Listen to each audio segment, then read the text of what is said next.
हम भारतीय न्यूज, आपकी सोच से भी तेज खबर।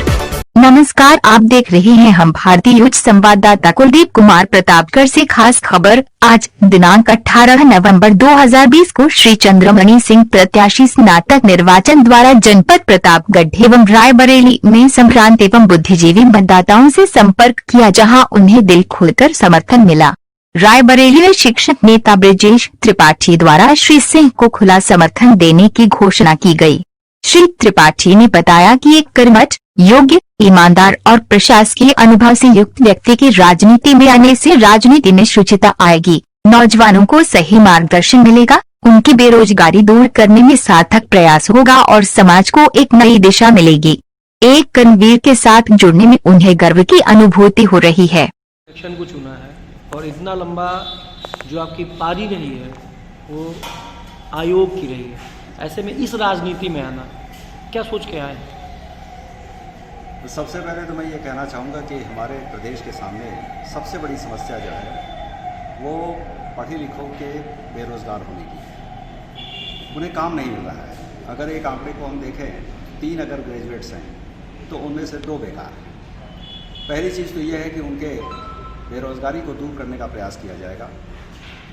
तमाम ऐसी स्कीम्स हैं जो कि गवर्नमेंट ऑफ इंडिया के स्तर से चल रही हैं, प्रदेश के स्तर से चल रही हैं, तो विकास की धारा से उनको जोड़ने का प्रयास किया जाएगा।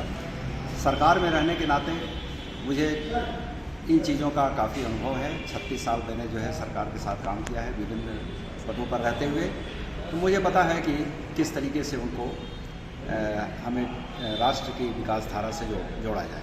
अच्छा, बीते वक्त पे एक ब्रजेश तिवारी भी कैंडिडेट थे, उनका पर्चा खारिज कर दिया गया और अब वो आपके साथ हो। क्या लग रहा है उनके आने से आपकी ताकत कितनी मजबूत होगी?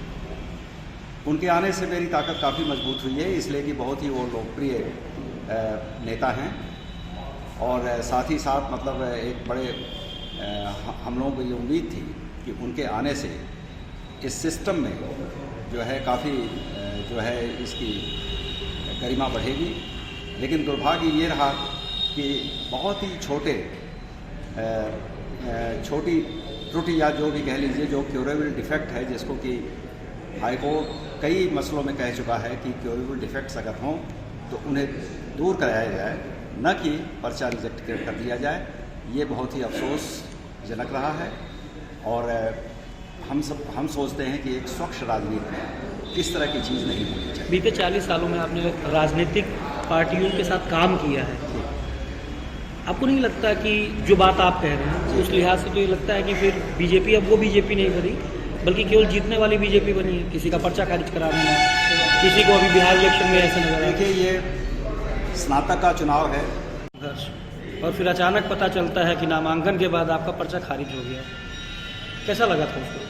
वर्तमान की जो परिस्थितियां हैं उसमें निश्चित रूप से ये महसूस किया जा सकता है कि लोकतंत्र में कहीं न कहीं समस्याएं जो बहुत गंभीर होती जा रही हैं, लोगों की आवाज़ को दबाया जा रहा है। जो भी मजबूती से काम कर रहा है उसको हटाने का प्रयास किया जा रहा है और मेरा मानना है कि पद सब कुछ नहीं होता है।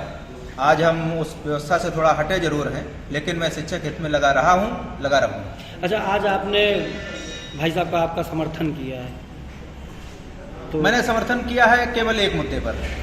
आप वरिष्ठ PCS अधिकारी रहे हैं और लोक सेवा आयोग में भी रहे हैं और वहाँ पर आपने देखा है किस तरीके से बेरोजगारों की मदद हो सकती है, किस तरीके से कार्य किया जा सकता है। वो प्रशासनिक पद की जो गरिमा है आपने उसको निभाया है। मैं चाहता हूँ कि ऐसे लोग जीत कर जाएँ, जिससे कि युवा लोगों को रोजगार मिल सके, उनकी बेहतरी के लिए काम किया जा सके। आपको नहीं लगता राजनीति में आपके शिक्षक राजनीति में आपके 10 साल बीते हैं, अब लगातार अध्यक्ष, और जिस तरीके से आप काम कर रहे हैं, आपका पहला इलेक्शन होगा ये ऐसी राजनीतिक कदम में, आपको लगता है कि आपका आना इनके लिए कितना बेनिफिशियल रहेगा? निश्चित रूप से जब लोग जुड़ेंगे, हम लोग एक साथ होकर काम करेंगे तो आपसी जो तालमेल है, आपका प्रशासनिक अनुभव है, मेरा शैक्षिक राजनीति का अनुभव है, दोनों लोग मिलकर जब काम करेंगे तो क्षेत्र एक ही है, चाहे वो